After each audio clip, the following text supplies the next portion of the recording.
This is the Cubs Postcast, your instant game reaction for the Chicago Cubs. Part of the Locked On Podcast Network. Your team every day.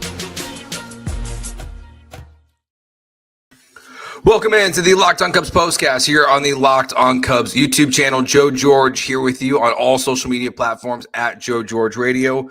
Another tough night for the Cubs as they lose 4-2 to the Minnesota Twins. Have to try to avoid getting swept tomorrow. Ugly first two games, honestly, from the lineup. So we're going to talk about what we saw from the lineup today.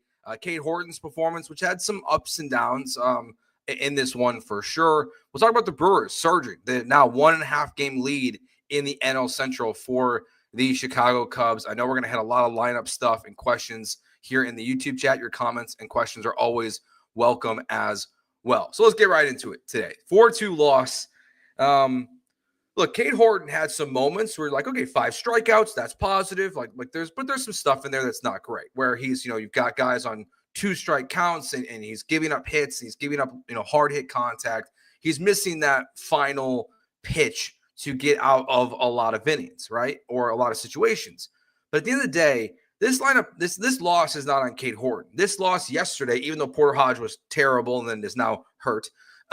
Maybe he is actually hurt, but it's a weird coincidence. I know they said he looked hurt, and that's why he was placed on the 15-day IL. But the Cubs' offense the last 2 games has been atrocious. They only had 4 hits in this game, 6 hits in the first game of the series loss, including Justin Turner's mean-nothing home run that happened in the game. So the Cubs' lineup has just been bad. There's no other way to cut it.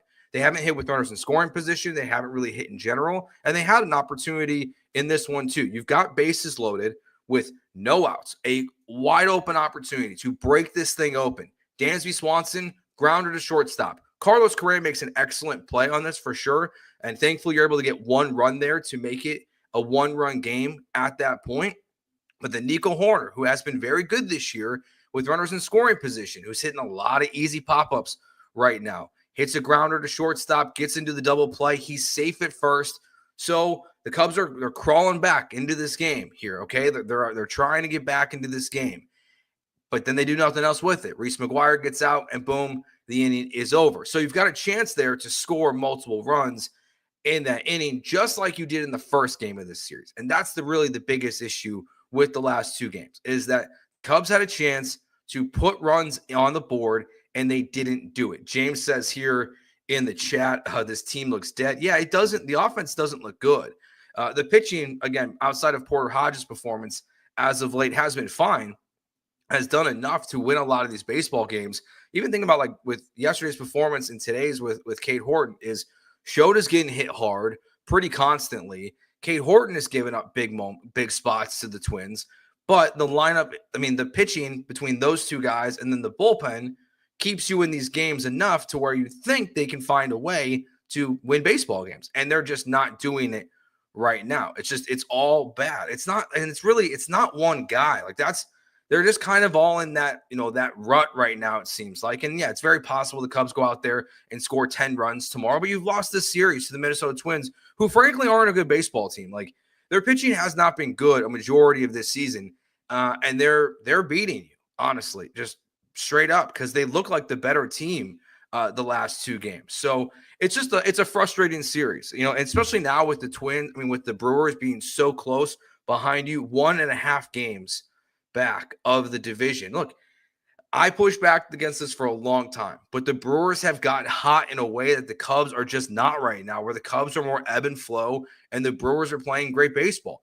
It is now very realistic that the Cubs are not in first place by the All-Star break. That coming up against the Yankees, who are on a 3-game win streak, who are now scoring runs left and right, it's very possible that the Milwaukee Brewers are leading the NL Central by the All-Star break. Now, I don't think that changes your plans. I don't think it changes your expectations for what this team could be, because there's still a lot of baseball left this season.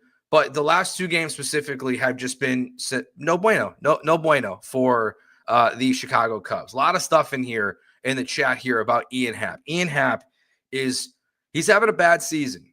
There's no other way to cut it. I think it's very fair to say that. The injury, it looked like he was going a little bit before that, and then he gets hurt, and it really hasn't change in a direction that makes you feel positive about him as the leadoff hitter. So there's a lot of people here in the YouTube chat talking about Ian Happ no longer being the leadoff hitter. Look, you can't have everything you want. Like, that's the only thing I would say. It's like, you can't have everything you want. You can't have Ian Happ not as the leadoff hitter. You can't not have Dansby Swanson in the 5-hole. Like, these guys have to hit somewhere in the lineup. So, like, yeah, you could put Nico as the leadoff hitter, who's scuffling a little bit as of late. You could put PCA as the leadoff hitter, which, frankly, at this point, I'm kind of for. He's swinging at everything.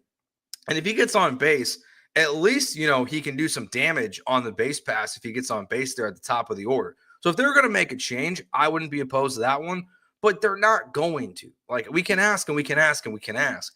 But think about how long it's taken this season for Michael Busch just to get regular playing time against lefties. We don't even know for sure that that's really happening. It might just be a 2-game sample size. So I don't expect to see any big changes in the lineup construction. The problem, again, is just your players have to start executing better in the lineup. Ian Happ is just not good. Crow-Armstrong is not playing great baseball as of late. He's a great player. If he's going to keep swinging at everything like this, he's going to go in these really weird ruts where, like, it's going to be really, really exciting and it's going to be really, really bad. I don't think there's really any other way to look at PCA right now. Like, that's going to change over time. I think he's going to eventually have better control of the strike zone, but he's kind of swinging at everything. He's super frustrated. It's very clear. He shows his emotions so much on the field. Kyle Tucker had a tough play in right field today. He just misplayed it. I think he just misread how close he was on the slide. So that's a bad play. Not like it was costly for the Cubs in the end, but just a tough one, honestly, for the Cubs. There's no other way to spin it. So we'll take a break here. We'll talk about Cade Horton, what we saw, and plus your questions and comments here in the chat here on YouTube. All coming up next here on the Locked On Cubs postcast on the Locked On Cubs YouTube channel. Today's show is brought to you by OpenPhone. If you're running a business, you know that every missed call is money left on the table. Think about the last time you had a service emergency, like a burst pipe. If the first plumber didn't answer, did you wait? No, you just call the next one. So that's why having a reliable business line is so important. And that's why you need OpenPhone. OpenPhone is the #1 business phone system that helps you streamline and scale customer communication, all from an app on your phone or computer. Your whole team can share one number and respond to customers like a shared inbox. So no more wondering of who is handling this. OpenPhone is offering Locked On MLB listeners 20% off your first 6 months at openphone.com/LockedOnMLB. That's openphone.com/LockedOnMLB. And if you have existing numbers with another service, OpenPhone will port them over at no extra charge. OpenPhone, no missed calls, no missed customers. Today's show is also brought to you by FanDuel. Summer sports are in full swing, and whether you're all about baseball under the lights, golf on the green, or high-stakes soccer action, FanDuel is the best way to make every game more exciting. You're already following the action, so why not make it a little more thrilling with FanDuel? You can get on the game while your friends are getting back and sunburned on the beach. Look, if you're in the YouTube chat right now, I see your comments. You guys are very upset right now about the Cubs. Head to FanDuel. Bet against them if you really feel that way. Make some money while you feel like the Cubs are struggling at least. So if you're new to FanDuel, new customers can bet just $5 and get $150 in bonus bets if your first bet wins. Open the FanDuel app today or visit FanDuel.com to get started.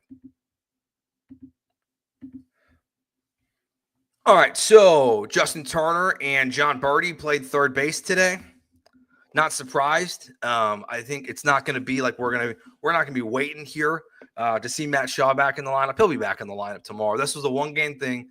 They said before the game that they wanted him to work on some of his mechanical stuff out there, and hopefully that extra day can be a positive for him. I'm always skeptical when you feel like that optimistic about one day off, but he needs stuff to work on it. And not having a game today is a great opportunity for him to work on that, to focus on his changes, whatever he needs to make, which feel like there's probably a lot that needs to be done. And before he's back up in the lineup tomorrow, because I would expect him to be back in the lineup tomorrow. So Cade Horton, let's talk about him and his performance in this one. Now, look, Cade, if you look just at like the raw box score of this game, it's not terrible, right? Like, it's not, You don't go out there and say, like, this guy is the absolute reason why the Cubs lost the game. 4 2/3, 6 hits, 4 earned runs, 2 walks, and 5 strikeouts.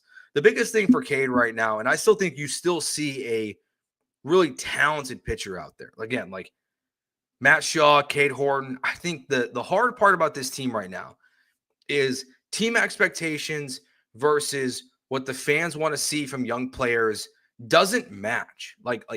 We want to see the Cubs win a World Series this year, go to the NLCS this year, like make a real legitimate playoff run while you have Kyle Tucker on this roster. But you have young guys like Matt Shaw and Cade Horton who you're relying on to have quality at bats, quality starts on a consistent basis, because you're not a bad team. You're a good team. Like you're not a great team, but you're a good team for sure. And their performances do leave you a lot to be desired. And I think that's what we saw from Cade in this one. Is he had a couple of bats where he's got the leverage in the count, but he's just missing that final pitch to get away with it. Now we saw the 5 strikeouts, but his strikeout numbers are drastically different from what you saw in the minors for what you're seeing in the big leagues.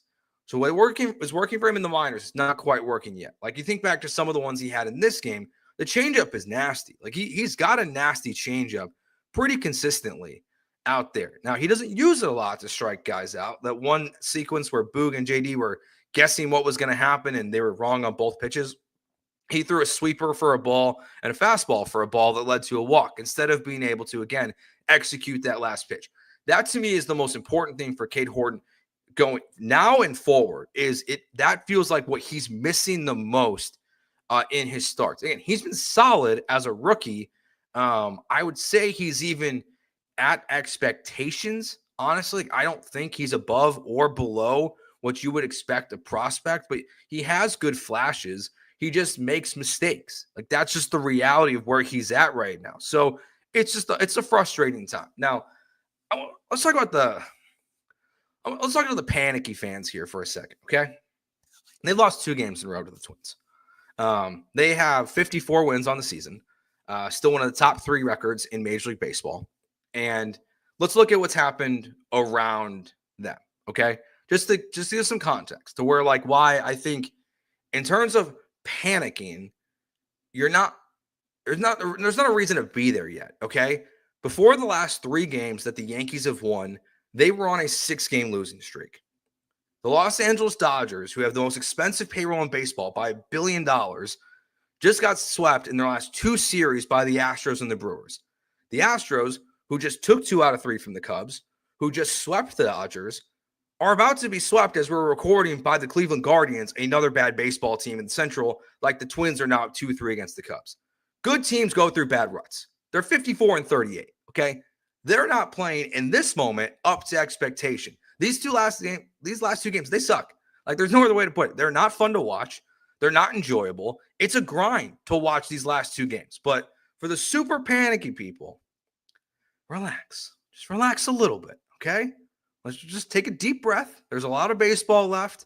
The Cubs are not playing their best baseball. The Brewers are playing their best, honestly. And that's why it's down to 1.5 games. But there's still a lot of time to go for the Cubs to get better, to add at the deadline and get this thing going in the right direction. And that might include moving on from a guy like Matt Shaw, or at least putting him back down to the minors as well. So, yeah, look, it's a lot of it's unfortunate timing, I would say. And again, like I just said, they've been unenjoyable baseball games the last 2 days.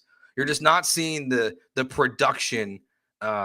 It's funny to think back to like almost a week ago, the 4th of July, 8 home runs in one game. And then you can have offenses like this the last 2 days where it's largely inept. And that's what you're missing. So it's just overall bad baseball. Let's see. Jay says the panic comes from being a Cubs. Yeah, no, I get it. Yeah. I mean, look, I do agree. Like we've been through it all, like as Cubs fans, right? We're like, we've seen big collapses. We've seen big letdown seasons time and time again. But I'm just saying I'm not there yet. Okay. I'm not there to where it's like panic button, Cubs season's in trouble. There's still so much time. There's still so much talent on this team. I will change my attitude if we get to August 1st and you don't see changes in the rotation. That to me is where I think there is the attitude change for me, at least, where like the panic does become a little more real as things go. James also says this is just a letdown series after going 5-1 during the last homestand. Yeah, no, totally. I totally agree. But think about how like we'll all be feeling if they sweep the Yankees or win 2 out of 3 against the Yankees this weekend, going into the All-Star break. So things can turn around quickly. But again, last 2 days, not very fun for the Cubs. And honestly, again, you just need more. You just need more from the lineup. The production is not good enough right now for the Cubs lineup. So that will do it for us. We'll be back early afternoon tomorrow. Cubs play at 12:10. So we'll be here in the afternoon hanging out with you guys live here on YouTube. So remember, hit that subscribe button to YouTube. Also, wherever you find your podcast, Apple and Spotify. And you can tweet me all your questions off the air at Joe George Radio. So thanks for listening. We'll talk to you tomorrow. Peace.